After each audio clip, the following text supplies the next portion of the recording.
कभी सोचा है कि हमारा जिस्म या कोई जानवर या पौधा आखिर बनते किस चीज से हैं? एक आम सी नजर डालें तो सब कुछ बहुत मुख्तलिफ लगता है। इंसान, दरख्त, बिल्ली, परिंदे, मगर इन सब में एक चीज एक जैसी है।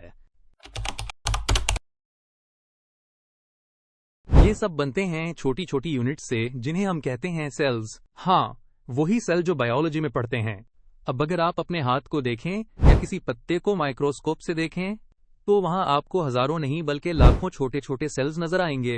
वीडियो में आगे बढ़ने से पहले वीडियो को लाइक करें, चैनल सब्सक्राइब करें और दोस्तों के साथ ये वीडियो जरूर शेयर करें। हर सेल जिंदा होता है और उसके अंदर बहुत सारे प्रोसेसेस चल रहे होते हैं, जैसे एनर्जी प्रोडक्शन, वेस्ट रिमूवल और रिपेयर। मतलब ये एक मिनी फैक्ट्री की तरह काम करता है। लेकिन अब सवाल ये है, क्या नॉन लिविंग चीजों में भी सेल्स होते हैं? तो जवाब है नहीं, सिर्फ लिविंग ऑर्गेनिजम्स ही सेल्स से बनते हैं। मतलब पत्थर, पानी या आपकी पेंसिल में कोई सेल नहीं होता।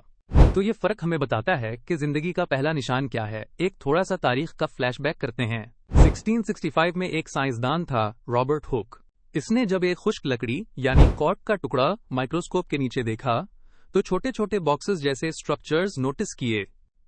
उसने उन्हें कहा सेल्स, क्योंकि वो हनी कॉम्ब छत्ते की तरह लग रहे थे। और बस वो दिन था और आज का दिन है। साइंस हमेशा के लिए बदल गई।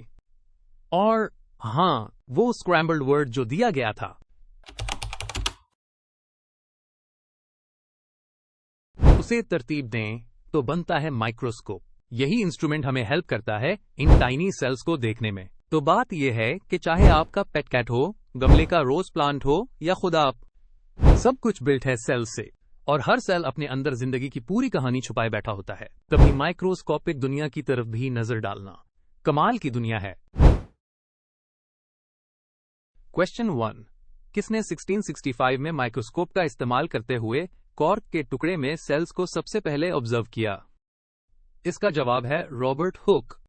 क्वेश्चन 2, जिंदगी का बुनियादी यूनिट क्या है? इसका जवाब है सेल। क्वेश्चन 3, माइक्रो ऑर्गेनिजम्स को देखने के लिए कौन सा टूल इस्तेमाल किया जाता है? इसका जवाब है माइक्रोस्कोप।